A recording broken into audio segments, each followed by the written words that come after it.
آئیے فیصل بھائی تشریف لائیں ماشاءاللہ۔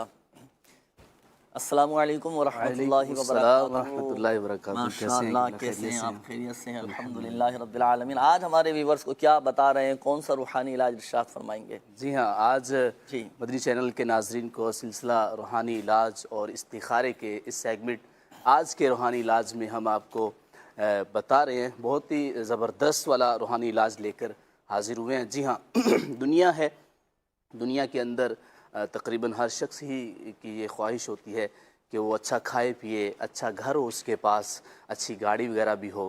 تو اس سے ریلیٹڈ ہی بڑا خوبصورت روحانی علاج ہے، یعنی سال کے اندر اندر امیر و کبیر ہونے کا روحانی علاج۔ غور سے سنیے گا، لکھ لیجئے گا، توجہ کیجیے گا، انشاءاللہ الکریم اس کی برکتیں ملیں گی۔ جی ہاں، آپ نے اس روحانی علاج پر عمل کب کرنا ہے، وقت بھی نوٹ کر لیجئے، کتنی مرتبہ پڑھنا ہے یہ بھی نوٹ کر لیجئے، اور بتائے ہوئے طریقے کے مطابق آپ اس روحانی علاج پر عمل کیجئے گا۔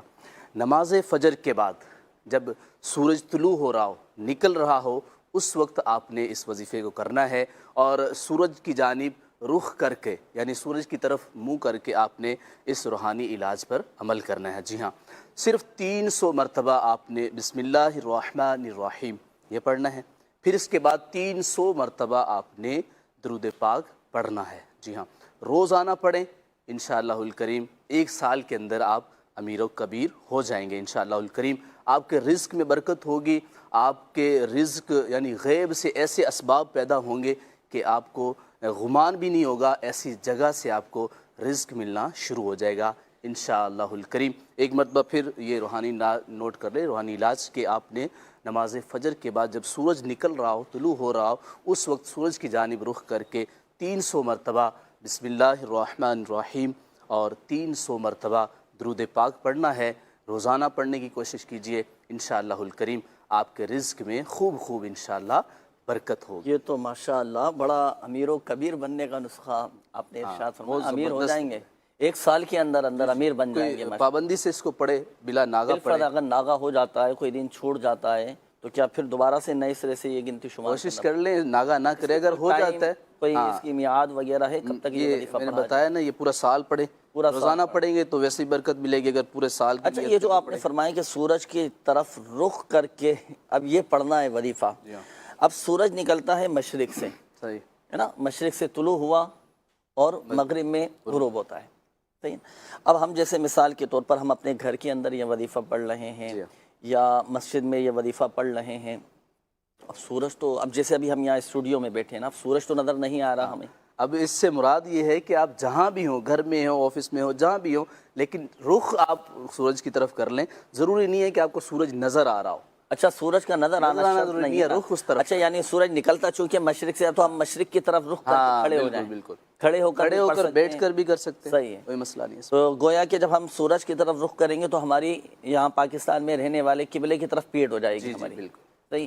اچھا، اب یہ سورج کب نکل رہا ہوگا یہ تو ہمیں پتہ ہی نہیں ہے، نکلنے کا وقت پھر اس کا دیکھنا پڑے گا، نوٹ کرنا پڑے گا۔ فجر کی نماز کے بعد انتظار کریں، نوافل وغیرہ پڑھیں۔ یعنی اس کو آسان الفاظ میں یوں کہہ سکتے ہیں نا کہ جیسے ہی فجر کا وقت ختم ہو رہا ہو، جی ہاں، عین اسی وقت ہم قبلے وہاں مشرق کی طرف رخ کر لیں، صحیح، پھر یہ وظیفہ۔ بالکل۔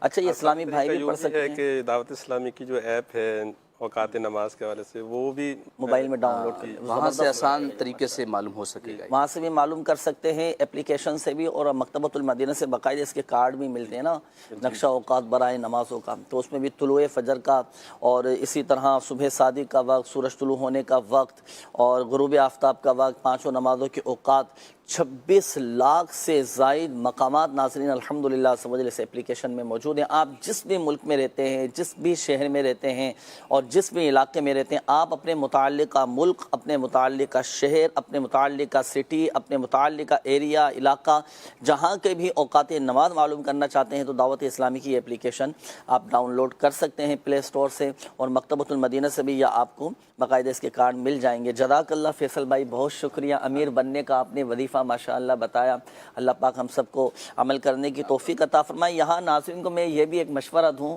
کہ اب دل میں تو خواہش ہوتی ہے نا مال و دولت کی، میں امیر بن جاؤں، تو امیر بننے کا مطلب یہ تو نہیں ہے نا کہ مال و دولت کی ریل پیل ہو جائے، بہت سارا مال و دولت آ جائے، صحیح.